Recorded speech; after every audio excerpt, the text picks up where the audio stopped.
Welcome back to Weekend Express. There is bad timing and then there is this. Mid of November, a military coup placed Zimbabwean president or former Zimbabwe president Robert Mugabe in custody, ushering in a new period of political uncertainty. A few days later, the Trump administration announced that Zimbabwe's government could be trusted to manage its elephant population responsibly. Thus, a ban on importing Zimbabwean's elephant trophies, those are the body parts of animals that the U.S. hunters have slaughtered, would be lifted. Fortunately, President Trump said that he would review this unwise decision, which ought not to stand, all right? This is what he said in a tweet, and I quote, "Put big game trophy decision on hold until such time as I review all conservation facts under study for years. Will update soon." So he still hasn't yet lifted that ivory ban that President Barack Obama had put. But if he does do so, what does this mean for Africa? That's the conversation we want to have this morning. Just to paint for you even a clear image of our wildlife conservation here in Kenya and really the African continent and why this conversation is truly important. Allow me to share with you a few facts. These facts are courtesy of African Wildlife Foundation. The black rhino population is down to 97.6%. It has gone down all the way to 97.6%. This is on the African continent, okay? Lions, they are extinct in 7 countries in Africa. Yes, lions are extinct in 7 countries already on the African continent. The African elephant has gone down, rather, by 35,000 in 2016. That's how many elephants we've lost so far in 365 days. The mountain gorilla, there are only 900 or even less that are left on the African continent. The grey zebra, approximately 2,000 left only, all right? Lastly, what does it look like, to be more specific? Elephants and lions, they are considered vulnerable creatures. Zebras, endangered. Critically endangered are our rhinos and mountain gorillas. And as you've heard, our rhinos population is down to 97.6%. So if Donald Trump decides yes to lift this ivory ban that President Obama put during his administration, what could this mean for Africa and the entire continent, really? And how can we protect ourselves? Joining me this morning is a great panel to discuss this. Judy Wangari, who is an advocate with Wildlife Direct, is here. Good morning. Thank you so much for coming. Peter Moles, who is the CEO for Stand Up, Shout Out, which helps young people promote awareness for conservation when it comes to environment and wildlife, is also joining us. Matthew Ochanda, the director for Team Environment Kenya, is here this morning. Ladies and gentlemen, thank you so much for joining us here on Weekend Express. Allow me to start with this one question. Your thoughts and feelings about this announcement that Donald Trump put out. Yes, he hasn't banned it yet, but he is considering, from that tweet that I've just read. Judy, what were your first thoughts and feelings when you heard this? When it comes to hunting is considered as a very, it's for the elite people, the very rich people in the world. And when it comes to hunting, they want to show off the trophies. They want to show who killed the biggest elephant or the biggest animal, the lions, everything. And then so now, you could see the advisor of Donald Trump was rushed on that, and so that because of the elite people, it's going to bring so much money in Africa that's going to be used in conservation. And the same amount of money was going to be used. Continue. Okay, the money is going to be used in conservation and development on the developing world like Kenya. But now, I'm still appalled by them, yes. All right, Peter, your thoughts when you heard this? First of all, there's 2 things that come to mind. Number one, when they talk about the lifting of the ban and wanting to lift the ban, when you talk about trophy hunting, the idea of trophy hunting is that people come, hunt lions, elephants, etc., and then this money is pumped back into conservation. And they say trophy hunting should happen because the population of the animals are high in that area where they're hunting. But if you use the same logic with humans, I mean, we have the slavery trade back in the sight of people. So now imagine people say, oh, the population density in this area is high. Let's mitigate and relegate slavery trade so that we can take these people and send them elsewhere so they can get jobs, and then we can put in the money that when we bought the slaves to then put back into the community. It doesn't make sense. It's inhumane. So trophy hunting is inhumane and it doesn't help conservation. But on a lighter note, because Donald Trump said what he said, the amount of publicity for conservation, the amount of publicity for wildlife has increased. I mean, we're here today because of wildlife, because of what Donald Trump said. Ellen DeGeneres did Be Kind to Elephants, and she's raised a lot of money because of what Donald Trump said. So I feel that because of what Donald Trump said, it's woken up people, it's woken up the population, it's woken up the youth to care. So it has a positive aspect of it in the sense that it's bringing attention to the things that are needed. Yes. All right, Matthew, your thoughts? My thoughts, thank you first and foremost for having us been said, and just to have this candid discussion about conservation and what we need to do with a concerted effort so that we can able to really have a desired future and destiny with regards to conservation. So my thinking of what President Donald Trump said was, it was received with mixed reaction, because our quest and desire as youths in our championing for environmental advocacy, conservation, rehabilitation, and restoration, ideally, its bedrock is to leave a heritage for future generations of a cleaner, greener, and a peaceful environment. And therefore, with such sentiments and stance and positions, really leaves us in a very, very dicey place. So much so that if we are not careful to have these things addressed and combated head-on, we'll have most of our very, very precious wildlife, which ought to be a heritage that needs to be conserved, really getting extinct. And therefore, the children of our children will be at a very disadvantaged position, that this heritage, natural resource that we need to preserve and protect would be first off, and therefore they really have nothing to interact with or to really get to learn as they continue with their life. We'll really touch more on the issue of how young people can truly play a role in this, given, like you said, we're the ones who are inheriting this land and this problem. But Obama's ivory ban that he placed saw a recovery towards the African elephants. Matthew, what were the numbers looking like? Were we starting to see an improvement on the ground, really, even after Obama's administration put in that ban? Not in a significant way, because of the double speak by the two, the predecessor and the current president. And so there is a mixed feel, and therefore action that needs to be followed by either entities to ensure that we have the significant numbers as you're trying to imagine that we would have. Okay, and Judy, as you are an advocate for Wildlife Direct in Kenya, was there any sense of improvement even after that ban that former President Barack Obama put? When the ban came, there was actually a significant improvement. Even on the ground, you could see, like this year, we have an improvement on the elephant herd that we have in Kenya. So the ban itself, if we remove the market, there'll be no poaching, or there'll be no, because if we feed the market, if we continually feed the market with this poaching or the artifacts and the trophies, you're going to feed the whole economy in that system of the black market. Now, the approval that former U.S. President Donald Trump put down was the 4D rule on endangered species, the Act for African Elephants, that would see a clause when it comes to ivory trade with U.S. to protect elephants. But others would then argue that hunting has economic factors, right? Peter, what are your thoughts on this? First of all, you have to understand, America is the second biggest market for ivory market. China is #1.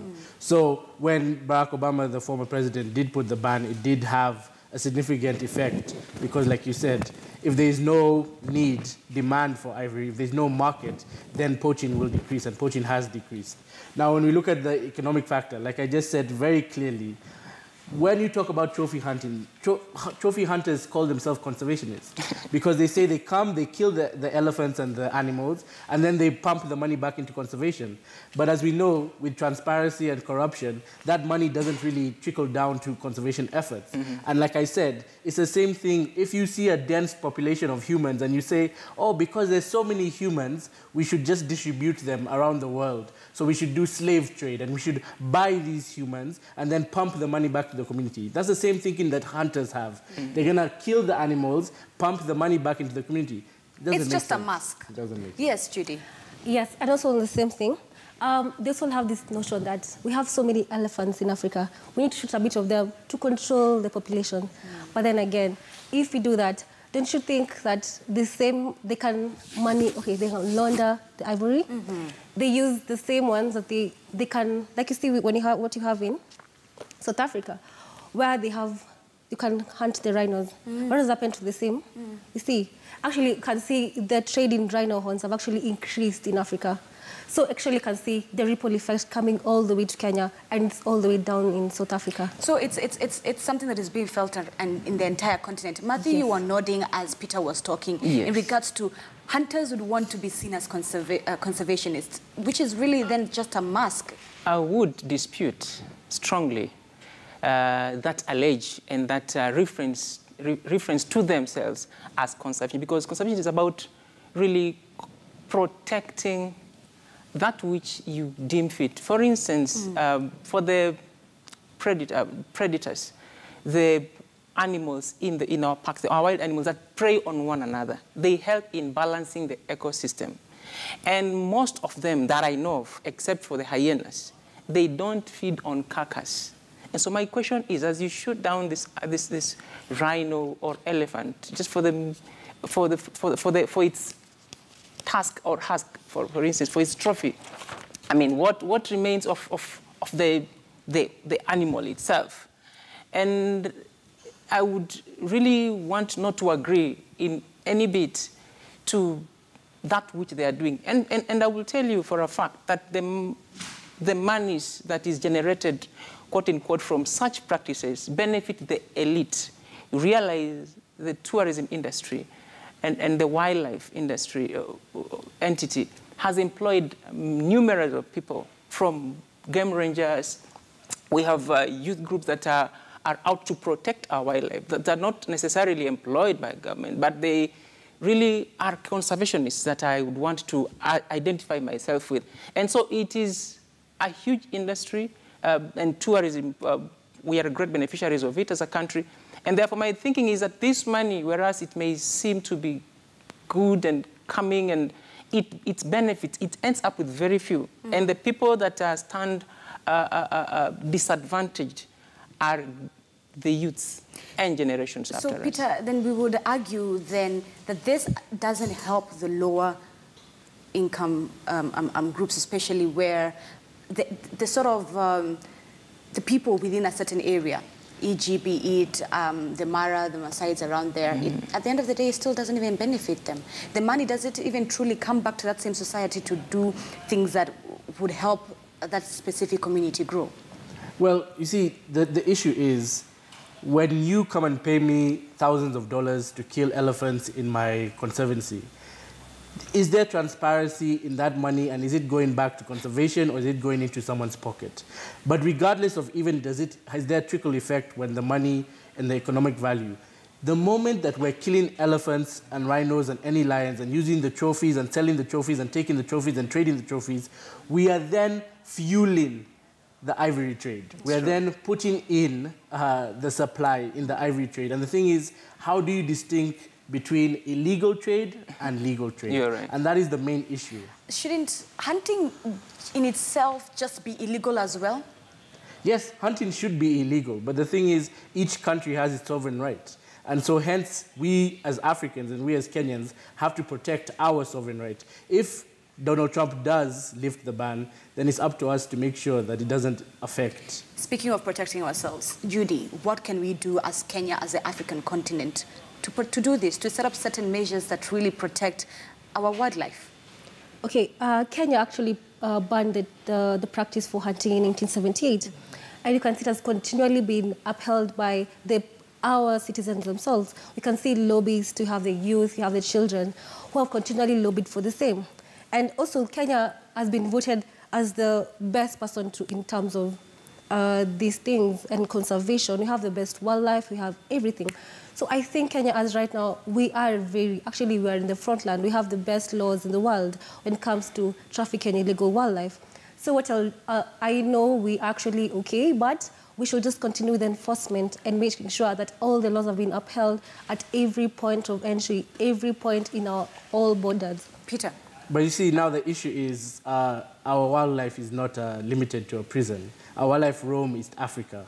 And also, you have to understand, Africa as a whole has many different countries with all their different sovereign rights. So I think as Kenya needs to take the lead, first of all, we are trying to take the lead, and we're pushing to take the lead in conservation, but there has to be an African solution. There has to be an East African solution, because our elephants roam from Kenya to Tanzania, from Kenya even sometimes all the way to Somalia. So there's different corridors that our elephants use, which means that we may protect our elephants in Kenya, but when they now leave Kenya, what is the issue? Right. So having the East African solution. Then there's also the issue of different, in the southern region of Africa, like South Africa, Zimbabwe, Malawi, these countries have been prone to want to sell their elephants, to want to sell their rhinos because they want the economic value. So there needs to be a lot of lobbying within Africa and within East So you have the SADC bloc and you have the East African bloc. You feel like our blocs as countries, we really need to work together. Because like Judy said, it's one thing for us as Kenyans to have perfect laws, but it's another thing when our elephants move to Tanzania. And maybe their laws are not just as strong. Judy, there's something you wanted to add? Yeah, okay, and to add to the same, you know, elephants never forget. And you can be very intrigued by how these elephants live. You see, if they go to Tanzania, you will see them, they all come back to Tanzania. They have seasons where they'll come to Kenya. And you'll see most of them, they always like coming to Kenya because they know they are protected here. You can see our biggest tasker, Tim. Tim, every time something bad happens to Tim, you'll see him going back to the authorities. So see, as much as we say that Kenya, we have the neighboring countries, but the elephants never forget, and they always like to protect themselves. All right. Judy, giving us another perspective there on the elephants and their memories. Yes. Sorry, Matthew, your thoughts on this whole issue of what African countries can do? The issue is that we need to really consolidate our efforts to ensure that, like my colleagues have rightfully put, we're able to have a joint effort to have our wildlife protected, and with perfect awareness creation, and also really working towards ensuring that we have great policies, framework, we have great laws, but the missing link it's at the implementation, when these poachers are fairly apprehended, what happens to them? And they are, you see, unfortunate. It's a very unfortunate situation that the people that we expect them to really work together with us to ensure that these laws are implemented, that our wildlife are collectively protected and therefore preserved, we have infiltration of compromise, and therefore we don't have our laws, as it were, being enforced on the individuals or entities that are found to be culpable of these malpractices. So, Matthew, you're saying that it's one thing to have laws, it's another thing to implement those laws. Yes. All right. Judy, you want to add on that as an advocate, especially with what our Kenyan courts could be doing better? Yes. Kenya, if we've been keen enough, we'll have seen that Kenya as a state have been able to prosecute or collectively get a big trafficker who got 20 years and 20 million shillings as a fine. You can see even the courts actually embracing the whole system. They're embracing conservation. You can see even with their judgments, with their sentences, you can see they're actually acknowledging there's a problem in Kenya. And fighting this war. Yes, and actually fighting Peter, collectively. Do you feel like the Kenyan courts are doing enough when it comes to not only making the laws, but implementing them? So we actually looked into the legislation and the court issue when it comes to poaching, and actually our courts are good now. I mean, there's been a lot of training from Wildlife Direct, KWS, many NGOs have been training our courts. Now the issue is in evidence collection. When the ranger catches the poacher, are they picking up now the poacher's bow and arrow? Are they picking the poacher's rifle? Are they touching the tusk? They're contaminating evidence. So a lot of it is now come down to now the rangers need to be trained. How do they collect evidence? Because when they are the scene of the crime, if they contaminate the evidence, the moment you go to court, it's very easy to just push it aside and say, oh, this evidence, look how many fingerprints are on it. That's the fingerprints of the ranger, it's the ranger. So there's a lot of loopholes, but that are built upon. But like I said, you know, let's not just focus on the middleman or the man on the ground. let's focus on the cartels. And that's what's really pushing forward when we're talking about Interpol, when we're talking about KWS, when we're talking about the Ports Authority, consolidating their efforts and coming together and actually pushing forward. And then obviously using the youth to raise their voice and push pressure, put pressure on things. Speaking of the youth, Peter, do you feel young people are paying attention to their wildlife conservation? That's an interesting question. I think majority of young people have not yet been really hooked into wildlife conservation, but there's been an increase of young people wanting to be part of conservation and wanting to be part of wildlife conservation, environmental conservation. But one thing we need to start to realize is that the youth, my generation, we're hungry, right? We're hungry, and if we don't get food, positive food, we're going to eat elsewhere. So we need to increase the opportunities for youth in wildlife conservation and environmental conservation, increase the opportunities so that there's more positive opportunities for youth to do positive things rather than going outside and rioting. It's all about the opportunities. Okay. So we want to take a quick break here on Weekend Express. When we come back, Peter has brought up a very important issue, the local cartels. We'll talk about that, as well as give you more details on why our rhinos and our elephants are being killed. The statistics are courtesy of African Wildlife Foundation. This is a conversation that we also want your feedback. So tweet us at KTN News, at @Zinzi_K. The hashtag is Weekend Express. Stay with us.